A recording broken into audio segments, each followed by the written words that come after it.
40వ వచనం 39 నుంచి చదవండి.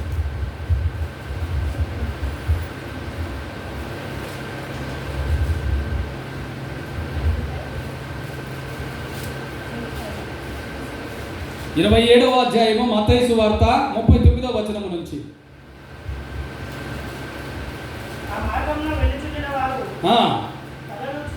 తలలు చూచుచు దేవాలయమును పడగొట్టి 3 దినములలో కట్టువాడా, నిన్ను నీవే రక్షించుకొనుము. నీవు దేవుని కుమారుడవైతే శిలువ మీద నుండి దిగుమని చెప్పి ఆయనను దూషించిరి. ఎవరండి మీరు?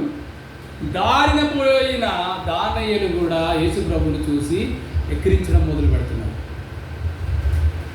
మనకు ముందున్న వారు తిడుతున్నారు, ముందున్న వారు అంటున్నారు అని అంటేనే మనం ఇలా మాట్లాడతామే. దారిన పోయడం అంటే వాడిని తరిమి కొడతాం. అవునా కదా? మా అమ్మ నాన్న అనలేదు, మా అన్న చెల్లి అనలేదు, నా ఇంటి చెల్లి అనలేదు, నువ్వెవడు రావడానికి అని రోషము కలిగినటువంటి రక్తము మన లోపల ఉంది. అవునా కదా? ఇక్కడ రోషం లేని వారు ఎవరైనా ఉన్నారా? నాకైతే చాలా ఎక్కువ. రోషము లేని వారు ఎవరైనా ఉన్నారా? ఇంకొందరు మాట్లాడతారు, ఏమంటారు? ఉప్పు కారం తింటున్న అదంటిది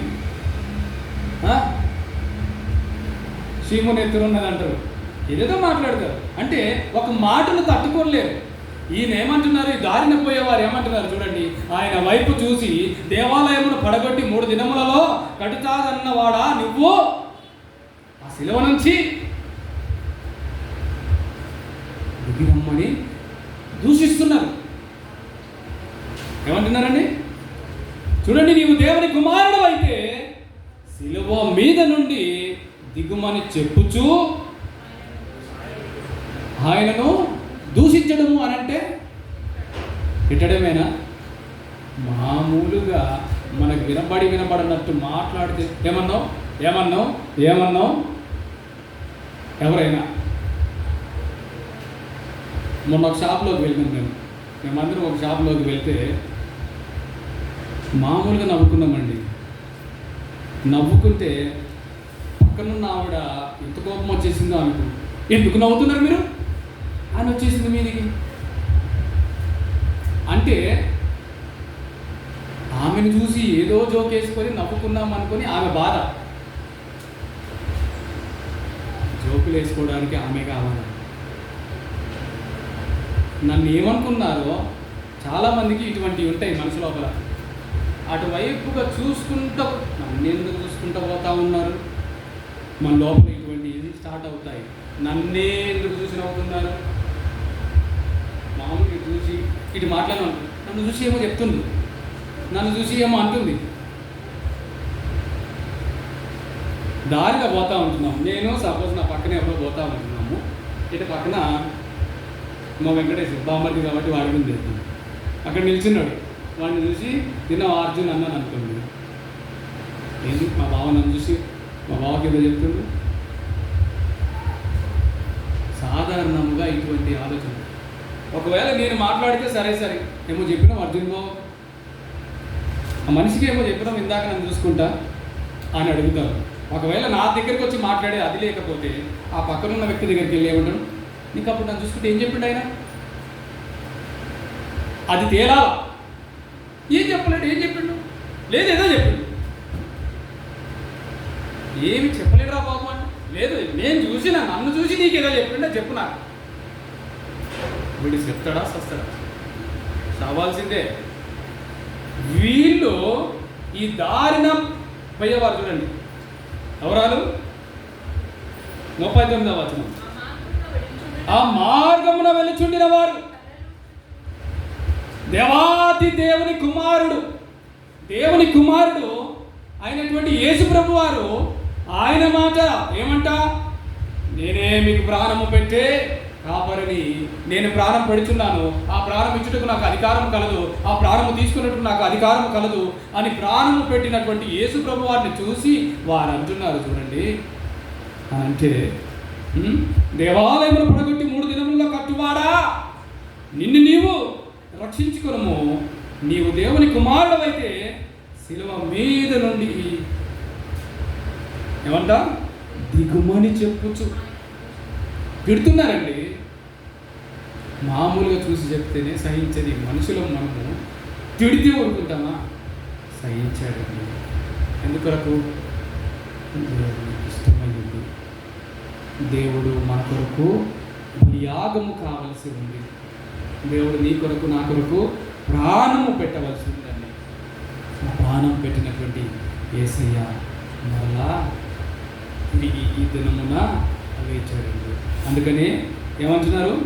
ఆ యొక్క దూత ఈ మరియతో ఏమంటున్నాడు చూడండి, 28వ అధ్యాయం.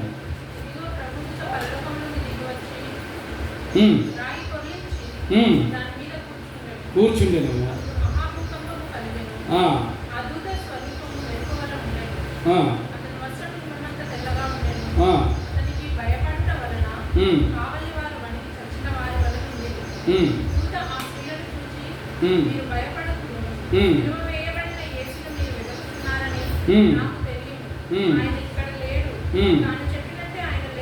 తాను చెప్పినట్టే ఆయన లేచి ఉన్నాడు. హల్లెలూయా. ఏమంటున్నారు? తాను చెప్పినట్టే లేచి ఉన్నాడు. ఈ లేవడం వలన మనకు కలిగేటువంటి గొప్ప కృప ఏంటో తెలుసా అండి? చూడండి ఒకసారి, మనము నూతన సృష్టిగా మార్చబడతాం. ఈ పునరుద్ధానమును బట్టి మనము పునరుద్ధానమును నమ్మగలిగితే, విశ్వసించగలిగితే. చూడండి కొరింథీయులకు రాసిన 2వ పత్రిక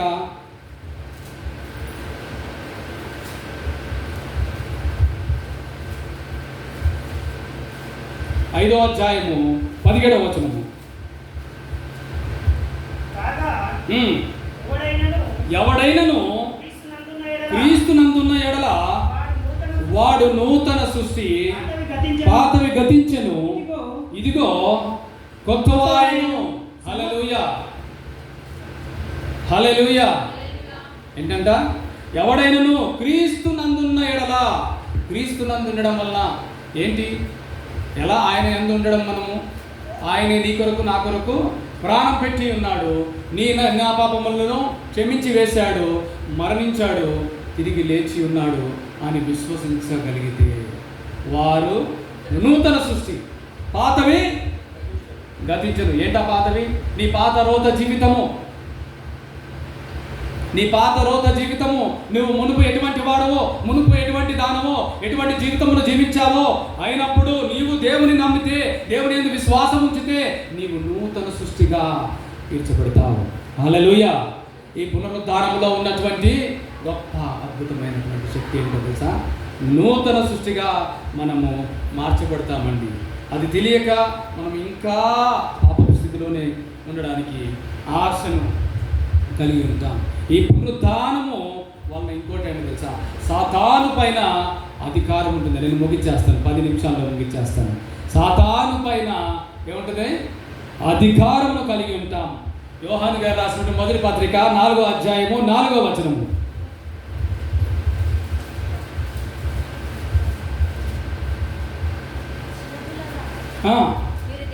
చిన్న పిల్లలారా, మీరు దేవుని సంబంధులు, మీలో ఉన్నవాడు లోకములో ఉన్నవాని కంటే గొప్పవాడు గనుక మీరు వారిని జయించి ఉన్నారు. హల్లెలూయా, హల్లెలూయా. ఎందుకని? దేవుడి లోకమును జయించి ఉన్నాడు. ఆయనే మన లోపల ఉంటే మనము జయించిన వారం అవుతాం. అవుతామా కామా? ఎలా అవుతాం? రాజుకు ఒక కుమారుడు ఉన్నాడు. రాజు మరణించిన తర్వాత తదనంతరము ఎవరు ఆ స్థానంలో కూర్చునేవారు? ఆయన యొక్క కుమారుడే. అని అంటే ఒకవేళ ఆయన ఉన్నప్పటికీ కూడా ఈయన ఏమంటారు? రాజకుమారుడు అంటారు, రాకుమారుడు అంటారు, కాబోయే రాజు అంటారు. మనం కూడా ఆయన యందు ఉంటే మనము కూడా సాతాను మీద అధికారము ఏ విధముగా అయితే యేసు ప్రభు వారు కలిగి ఉన్నారో అదే అధికారమును మనము కూడా కలిగి ఉంటాం. అందుకే లోకములో ఉన్నవాడి కంటే మన లోపల ఉన్నవాడు గొప్పవాడు, శక్తిమంతుడు. కాబట్టి నీవు దేనినైతే బంధిస్తావో దానిని నేను పరలోకములో బంధిస్తాను అంటున్నాడు. హల్లెలూయా, హల్లెలూయా. అందుకనే మనము ప్రార్థన ఎలా అంట, శక్తి కలిగిన ప్రార్థన చేసేటువంటి ఆత్మను పొందుకోవాలంట. అందుకే దేవుడు అంటున్నాడు, నువ్వు ఇక్కడ ఏది బంధిస్తావో దాన్ని నేను అక్కడ బంధిస్తాను, నువ్వు ఇక్కడ ఏది విడిపిస్తావో నేను అక్కడ విడిపిస్తాను. ఎప్పుడు వస్తుంది ఆ శక్తి? ఏ పునరుద్ధానం వలన వస్తుంది, ఈ దినముల వలన వస్తుంది. ఆయన పునరుద్ధానుడైనటువంటి జయశీలుడు కాబట్టి ఆయన నమ్మడం వలన వస్తుంది. అప్పుడు వస్తుంది ఆ శక్తి, లేకపోతే రాదండి. హల్లెలూయా, హల్లెలూయా. అదేవిధంగా కొలొస్సీయులకు రాసిన పత్రిక 2వ అధ్యాయము 13వ వచనం చూడండి ఒకసారి.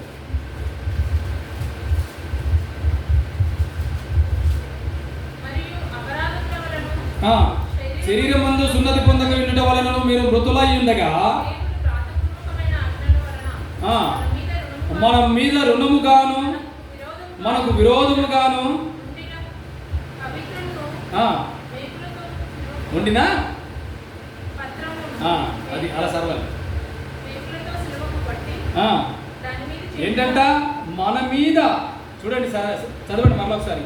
దేవుడు పూర్వకమైన ఆజ్ఞల వలన మన మీద రుణముగాను మనకు విరోధముగాను ఉండిన పత్రమును మేకులతో సిలువకు కొట్టి దాని మీద చేవ్రాతను విడిచివేసి ఎత్తివేసి మన అపరాధములన్నిటినీ క్షమించి ఆయనతో కూడా మిమ్మల్ని జీవింపచేసెను. హల్లెలూయా, హల్లెలూయా. ఏవేంటి అంట, ఆయన చేతితో తుడిచేశారండి నీ నా అపరాధములు, దోషములను, అతిక్రమములు ప్రతిదీ. ఆ పత్రం ఉంది ఇక్కడ, ఆ పత్రం సూర్య దొంగ అని ఇక్కడ రాశారనుకోండి, దీన్ని చూసి అందరూ నన్ను దొంగ అంటారు. ఎవరో గురి చేశారనుకోండి, నేనేమవుతాను అప్పుడు మరలా? నిర్దోషిని అవుతా, దొంగను కానీ ఇంకా నీతిమంతుని అవుతా. ఆ పని ఇది రాయడము తుడవడం కాదండి. ఈయన శిలువ మీద తన ప్రాణమును పెట్టి త్యాగము చేసి రక్తమును గారపోసి చెప్పాడు ఆ మాట. హల్లెలూయా. అలాగున మనల్ని జీవింపజేశాడండి. చదవండి ఒకసారి ఆ వచనం మరలా చదవండి, సరిగ్గా అర్థం చేసుకోండి.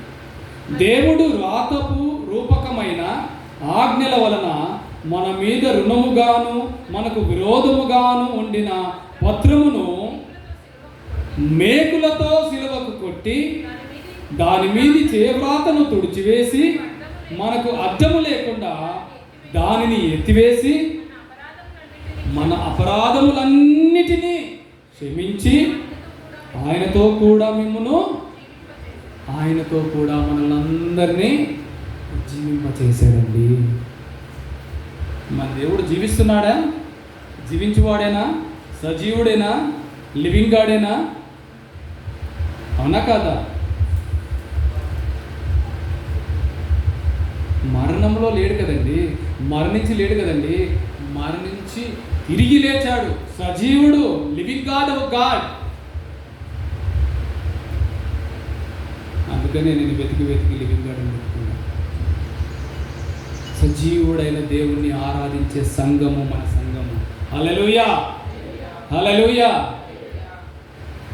మన దేవుడు సజీవుడు. ఈ పేరు తిరగట్లేదంట అందరికీ. పోనీ ఈ పేరు తిరగకపోతే జీవము గల దేవుని మందిరం అనొచ్చు, సజీవుడైన దేవుని మందిరం అనొచ్చు తెలుగులో అనాలనుకుంటే. హల్లెలూయా. లివింగ్ గాడ్ అనడానికి రాదా అండి? అన్నీ అంటారు, టీవీలో వచ్చే యాడ్లు అన్నీ చెప్తారు.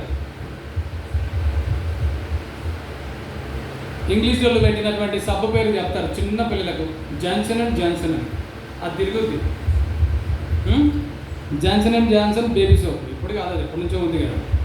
ఆ పేరు ఎట్లా తిరుగుతుంది? ఫెయిర్ అండ్ లవ్లీ తిరుగుతుంది.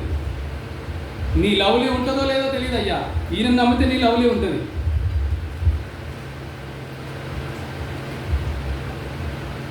ఆ ఫేరనాలు కొంటే నీకు లవ్లీగా ఉంటుందో లేదో తెలియదు నీ జీవితం, ఈయన నమ్మితే లవ్లీగా ఉంటుంది. ఎలాగా? ఆయన పూర్తి చేశాడు, ఆయన క్షమించేశాడు, ఆయన తీసేసాడు. ఆ పేర్లు అన్నీ పలుకుతాం, అరే ఆ పేరు వాళ్ళకి వస్తలేదు, ఆ పేరు ఏందో చెప్పమంటారు. మళ్ళా ఏదో పలక రాకపోయినా కూడా దాన్ని అటు చేసి ఇటు చేసి అయినా పలుకుతారు తప్పితే పలకడం మాత్రం మానరండి. గుర్తుపెట్టుకోండి, యేసు ప్రభు వారి పేరును కావచ్చు, ఆయన శిలువ మరణం గురించి కావచ్చు, శుభ శుక్రవారం గురించి కావచ్చు, ఆయన ఎందుకు శుభ శుక్రవారం రోజున చనిపోయారు అనేది కావచ్చు, ఎందుకు ఈ ఆదివారం రోజున లేచారనేది కావచ్చు, ఆ లేవడం వలన మనకు కలిగేటువంటి గొప్ప కార్యములు ఏంటి అనేది కూడా మనము తెలుసుకోవాలండి. ఈస్టర్ కాదు,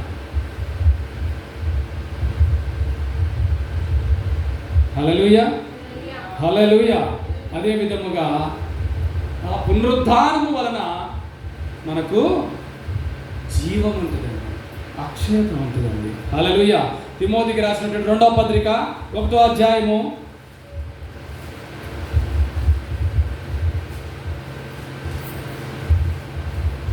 9వ వచనం 10వ వచనము. మైక్లో చదువు.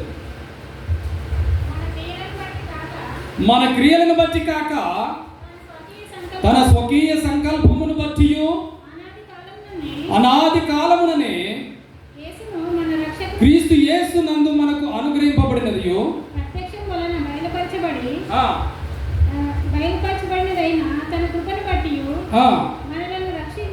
మనలను రక్షించి పరిశుద్ధమైన పిలుపుతో ఆయన మనలను పిలిచెను. ఆ క్రీస్తు యేసు మరణము నిరర్థకము చేసి జీవమును అక్షయతను సువార్త వలన వెలుగులోనికి తెచ్చెను. హల్లెలూయా. నీకు నాకు వచ్చేటువంటి ఆ మరణమును ఏం చేశాడండి? నిరర్థకము చేశాడు. జీవమును మనకు ప్రసాదించినటువంటి జీవాధిపతి అండి. హల్లెలూయా హల్లెలూయా. అది ఈ పునరుద్ధానము వెనక ఉన్నటువంటి శక్తి, అది ఈ పునరుద్ధానము వలన కలిగేటువంటి శక్తి. ఎందుకు ఆయన తిరిగి లేచాడు అనేది, తిరిగి లేచి సజీవునిగా మనందరికీ కాదు కానీ అందరూ చూశారు, అక్కడ ఉన్న వారంతా శిష్యులు కూడా చూశారు. చూసిన తర్వాత ఆయన ఆరోహణమై వెళుతున్నాడు. వెళ్ళేటప్పుడు మరలా నేను రానయ్యున్నాను, మీ అందరినీ నేను తీసుకొని వెళ్తాను, మీ కొరకు నేను స్థలములు సిద్ధపరచవెళుతున్నాను.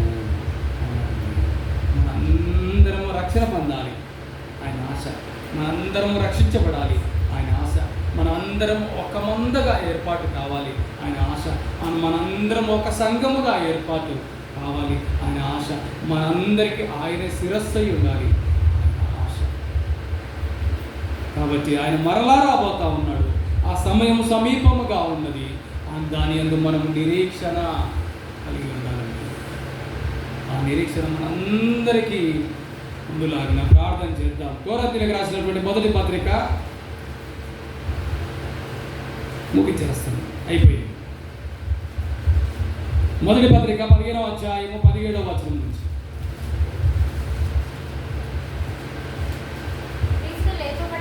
క్రీస్తు లేపబడని ఎడల మీ విశ్వాసము వ్యర్థమే, మీరు ఇంకను పాపములోనే ఉన్నారు. అంతేకాదు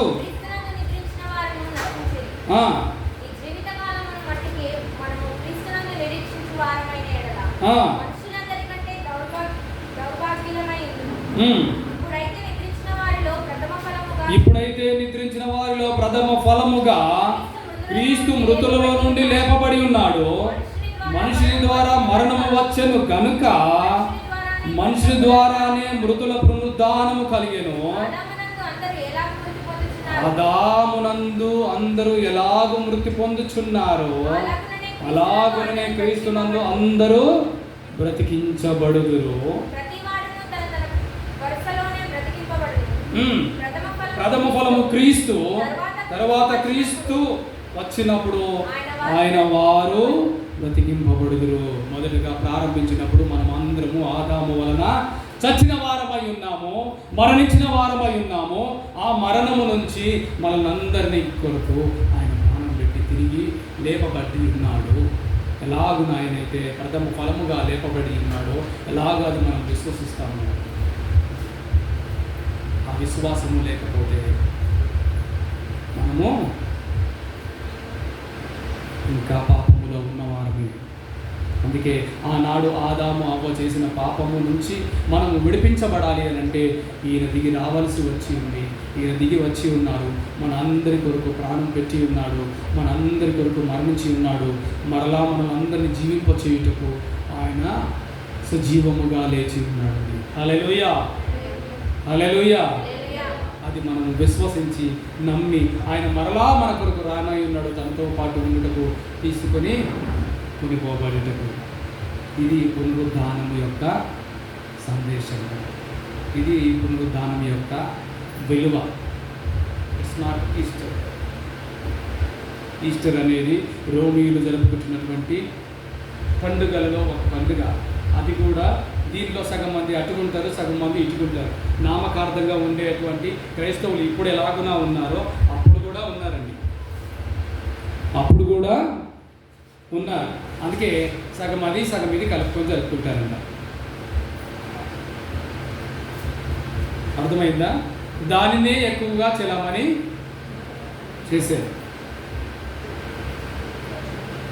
దానినే ఎక్కువగా చెలామణి చేశారు.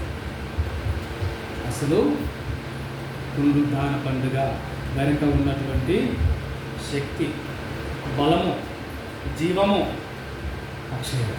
హల్లెలూయా. కాబట్టి మనమందరము ఆయన నీ కొరకు నా కొరకు ప్రాణం పెట్టి ఉన్నాడు, నిన్ను నన్ను క్షమించి ఉన్నాడు, నిన్ను నన్ను ఆ మరణం నుంచి తప్పించి ఉన్నాడు, మనలా జీవింపజేశాడు, ఆ పాపములన్నీ క్షమించేశాడు అని విశ్వసించి దేవుని యొద్దకు మనం చేరుతాం. హల్లెలూయా. ప్రార్థన చేసుకుందాం. విత్తబడిన వాక్యము నిమిత్తమై మనము ప్రార్థన చేసుకుందాం.